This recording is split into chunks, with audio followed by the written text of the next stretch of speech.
तो दोस्तों, मूवी की शुरुआत होती है एक अंधेरे काले सीन से, जिसमें लोग रात के अंधेरे में एक दूसरे को मार रहे होते हैं और इसके बाद कहानी यहीं से शिफ्ट हो जाती है अमेरिका 2022। जेम्स सैंडन अपनी कार में है और अपने क्लाइंट मिस्टर फॉल्क से बात करते हुए घर जा रहे हैं क्योंकि पर्ज का वक्त होने वाला है और पूरी तरीके से लॉकडाउन लगने वाला है। जेम्स फॉल्क को कहते हैं कि वो रिपेयर्स के लिए सिस्टम को भेज चुके हैं और सिस्टम अब अच्छे से काम कर रहा है और फिर कॉल रख देते हैं। जेम्स घर जाते वक्त रोड के किनारे वहाँ पर जो नेबर्स होते हैं उनसे सिक्योरिटी शील्ड के बारे में पूछताछ करते हैं, जिसे जेम्स ने ही उन लोगों को बेचा होता है और उन्हें अपने सिस्टम के बारे में काफी अच्छे रिव्यूज मिलते हैं। दरअसल जेम्स एक बिजनेसमैन है जिसकी कंपनी में सिक्योरिटी शील्ड बनने का काम होता है, जो घर को पर्ज और लॉकडाउन के वक्त चारों तरफ से सिक्योर्ड रखती है। सब यहाँ पर लॉकडाउन और पर्ज की ही बातें कर रहे होते हैं और उसे सिक्योर रहने की तैयारी भी कर रहे होते हैं। अब आप लोग यहाँ पर ये सोच रहे होंगे ना कि आखिर ये पर्ज क्या है और लॉकडाउन क्यों लगने वाला है भला? तो चलिए मैं आपको बताती हूँ। दरअसल पर्ज अमेरिका में सेलिब्रेट होने वाला एक तरीके का फेस्टिवल माना जाता है जो साल में एक दिन मनाया जाता है, जिसमें कि 12 घंटे के लिए सभी क्राइम यहाँ पर लीगल होते हैं। जी हाँ, आपने बिल्कुल ठीक सुना। और इस दौरान हुई क्राइम पर कोई भी किसी भी तरह की कानूनी कार्रवाई नहीं होती है। सारे इमरजेंसी सेवा, हॉस्पिटल, मेडिकल स्टोर यहाँ पर बंद कर दिए जाते हैं। अब बता दें कि इसकी शुरुआत अमेरिका गवर्नमेंट ने 2017 में की और उसके बाद वो हर साल यहाँ पर मनाया जाने लगा। जो लोग इस फेस्टिवल को मानते हैं वो खुद को शुद्ध करने और अपनी आत्मा को साफ रखने और दिल में बैठी बहुत सारी नफरत और गुस्से को बाहर निकालने के लिए करते हैं, जैसे कि रॉबरी, रेप्स, मर्डर, इस तरह के क्राइम को वो करना पसंद करते हैं। पर्ज की वजह से ऐसा माना जाता है कि पूरे साल क्राइम कम होने लगा था और बेरोजगारी कम होकर बस 1% ही रह गई थी और वॉयलेंस तो मानो एग्जिस्ट ही नहीं करता था। अब हम देखते हैं कि शाम के यहाँ पर 6 बजे हैं। जेम्स अपने घर पहुँचता है। जेम्स अपनी वाइफ मैरी सैंडन से मिलता है और जो और चार्ल्स के बारे में पूछता है। यहाँ पर जो जेम्स की बेटी और चार्ल्स जेम्स का बेटा है, क्योंकि जेम्स कंफर्म करना चाहता था कि घर में सब कुछ ठीक है या नहीं, क्योंकि पर्ज शुरू होने में बस 1 ही घंटा बचा है। लेकिन वहाँ एक लड़का भी था जो कि रूम में था, जिसका नाम हेनरी है और वो जो का बॉयफ्रेंड होता है। और उतने में वो जेम्स की आवाज सुनता है और वहाँ से चुपके से चला जाता है, क्योंकि हेनरी जो से बहुत बड़ा है और इसलिए जेम्स उन दोनों को मिलने से अक्सर मना किया करता था।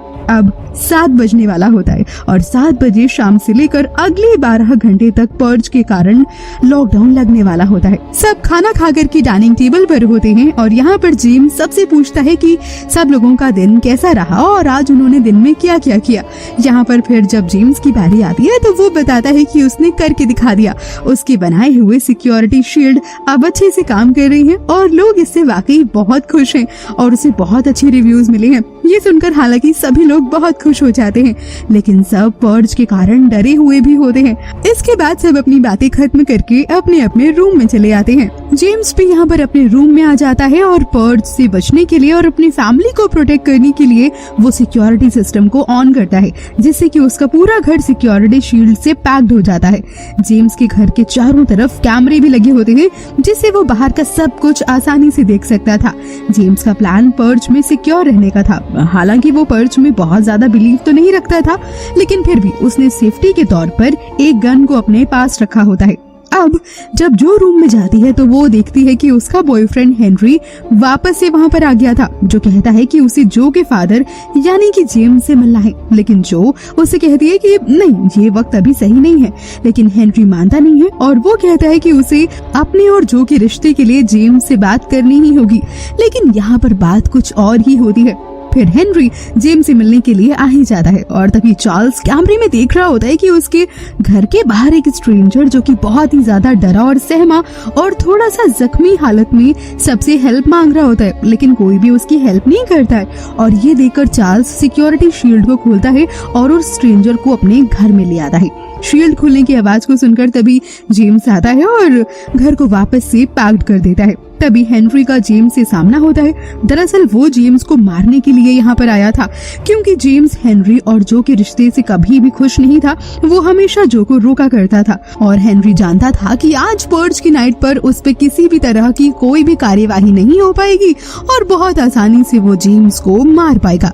मौका लगते ही हेनरी अब यहाँ पर जेम्स पर गोली भी चला देता है और तभी जेम्स अपने प्रोटेक्शन में हेनरी पर गोली चलाता है, लेकिन वो गोली हेनरी को लग ही जाती है। गोली लगने की वजह से हेनरी बहुत ज्यादा घायल हो जाता है और अपनी जान बचाते हुए जो कि रूम की ओर भागता है, लेकिन कुछ देर के बाद वो मर ही जाता है और इसी दौरान वो स्ट्रेंजर किसी रूम में जाकर के छिप जाता है। अब इतने में ही जेम्स कैमरे में देखता है कि कुछ लोग उसके घर के बाहर खड़े होते हैं और उनका लीडर कैमरे में ये कह रहा होता है कि उस स्ट्रेंजर को हमारे हवाले कर दो, जिसको शांति से लेकर के हम यहाँ से चले जाएंगे और तुम्हें कोई नुकसान नहीं पहुँचाएंगे।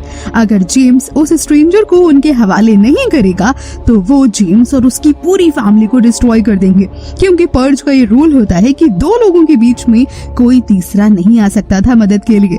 अब ये कहकर लीडर उस वक्त वहाँ से चला जाता है अपने लोगों को लेकर। इसके बाद जेम्स फैसला करता है कि वो हर हाल में उस स्ट्रेंजर को ढूंढ कर रहेगा जिसकी वो इंसान बात कर रहा था, क्योंकि जेम्स जानता था कि पर्जेस यानी पर्ज के वक्त क्राइम करने वाले लोगों को पर्जेस कहा जाता है। उनके घर पर अगर वो लोग हमला करेंगे तो प्रोटेक्शन शील्ड को वो आसानी से तोड़ सकते हैं और इसीलिए जेम्स उस स्ट्रेंजर को ढूंढने लगता है। जेम्स के साथ उसकी वाइफ भी उसकी मदद करती है। इतने में ही जेम्स का बेटा चार्ल्स उस स्ट्रेंजर को ढूंढ लेता है, लेकिन यहाँ पर वो जेम्स को नहीं बताता है, वो उसे एक सीक्रेट प्लेस पर ले जाकर के छिपा देता है। लेकिन कुछ समय के बाद जेम्स उस स्ट्रेंजर को फाइनली ढूंढ ही लेता है, लेकिन मौका लगते ही वो स्ट्रेंजर जो पर गोली तान देता है। लेकिन तभी पीछे से मैरी आ जाती है और जिस वजह से स्ट्रेंजर डिस्ट्रैक्ट हो जाता है और जल्दी से जो वहाँ से भाग जाती है। तभी जेम्स और स्ट्रेंजर में काफी ज्यादा लड़ाई होने लगती है और इसी के दौरान जेम्स से गोली चल जाती है जो कि स्ट्रेंजर को लग जाती है और वो और भी ज्यादा जख्मी हो जाता है। अब यहाँ पर जेम्स पूरी तरह से उसे अपने कब्जे में लेकर के बांध लेता है और उसे उस लीडर को लौटाने का फैसला कर लेता है। लेकिन तभी मैरी मना करते हुए जेम्स से कहती है कि किसी बेगुनाह को वो मौत के हवाले ना करे तो ही बेहतर है, और एटलीस्ट किसी की जान के बदले वो अपनी फैमिली को ना बचाए, क्योंकि अगर वो ऐसा करेगा तो फिर उनमें और उस पर्जिस में भला अंतर ही क्या रह जाएगा। और तभी वो स्ट्रेंजर मैरी की बात सुनता है और जेम्स से कहता है कि मुझे उस पर्जिस के हवाले करके तुम अपनी फैमिली को बचा लो, नहीं तो मेरी वजह से तुम्हारी भी फैमिली बहुत बड़ी प्रॉब्लम में फंस जाएगी मेरी तरह। अब ये सुनकर जो जेम्स होता है वो स्ट्रेंजर पर तरस खा जाता है और वो लोग फैसला करते हैं कि वो उस स्ट्रेंजर को लीडर के हवाले नहीं करेंगे और उसे यहाँ से बाहर नहीं भेजेंगे और उसकी हिफाजत करेंगे और पर्जिस से लड़कर मुकाबला करेंगे।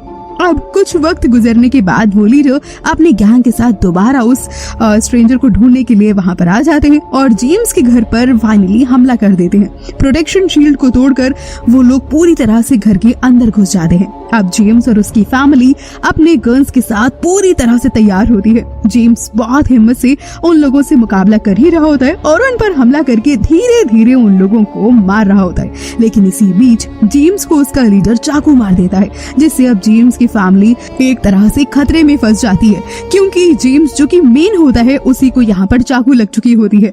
लेकिन तभी मैरी कैमरे में देखती है कि उनके नेबर्स उन्हें बचाने के लिए यहाँ पर आ रहे हैं, जो उन पर्जेस को मार रहे हैं और फिर उन पर्जेस को मारकर वो फैमिली को फाइनली बचा ही लेते हैं। लेकिन अब भी लीडर यहाँ पर जिंदा होता है और वो जैसे ही जेम्स की फैमिली पर हमला करने वाला ही होता है, उतने में ही जेम्स की बेटी उस लीडर को गोली मार देती है और वो वहीं पर मारा जाता है। अब यहाँ पर जेम्स की फैमिली तो पूरी तरह से सेफ है, किसी को कुछ भी नहीं हुआ, लेकिन बेचारा जेम्स चाकू लगने की वजह से मर जाता है। जेम्स की तो जान चली गई, लेकिन उसने अपनी फैमिली के साथ साथ एक और बेकसूर इंसान की जान बचा ली थी।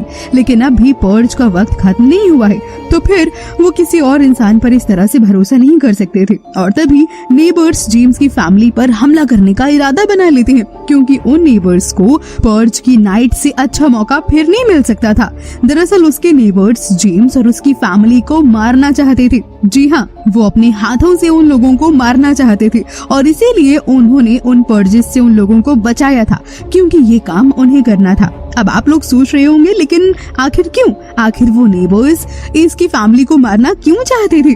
नेबर्स जेम्स की फैमिली को दरअसल मारना इसलिए चाहती थी क्योंकि उन्हें लगता था कि जेम्स और उनकी फैमिली उनके खरीदे हुए प्रोटेक्शन शील्ड के पैसे पर ऐश करती है और इसीलिए वो लोग उनसे बहुत ज्यादा नफरत करते थे और जेलस फील करते थे और यही था इन लोगों का रीजन उनको मारने का। वो सारे नेबर्स पहले उन गवर्नमेंट को शुक्रिया करते हैं क्योंकि उन्होंने पर्ज जैसे फेस्टिवल को बनाया और लोगों को अपना गुस्सा और नफरत निकालने का मौका दिया। जेम्स की फैमिली बहुत ज्यादा यहाँ पर डर जाती है क्योंकि उन्हें बचाने वाला अब कोई नहीं था। जैसे ही नेबर्स उस फैमिली को शूट करने वाले होते हैं उतने में ही वो स्ट्रेंजर वहाँ पर आ जाता है और उन सबको बचा लेता है। और अब उसकी गन पॉइंट पे वो सारे लोग होते हैं और तभी वो जेम्स की वाइफ से पूछता है कि वो इन सबको मार दे या फिर छोड़ दे। लेकिन मैरी बहुत अच्छे दिल की इंसान होती है और वो उन लोगों को मारने से मना कर देती है क्योंकि वो किसी को नुकसान नहीं पहुंचाना चाहती थी। और ये देखकर उन नेबर्स को बहुत ज्यादा शर्मिंदगी महसूस होती है कि वो क्या करने जा रहे थे। अब पर्ज खत्म होने में बस कुछ ही देर बची थी, इसीलिए स्ट्रेंजर उन लोगों को तब तक बांध के रखते हैं और पर्ज खत्म होते ही उन लोगों को आजाद कर देता है। इसके बाद सभी लोग अपने अपने घर चले जाते हैं और तभी मैरी स्ट्रेंजर को शुक्रिया अदा करती है और गुड लक कह के वहाँ से विदा कर देती है। तो इस तरह से मूवी यहाँ पर खत्म हो जाती है, लेकिन क्योंकि जेम्स मारा गया इसलिए इसकी एंडिंग थोड़ी सी सैड हो जाती है।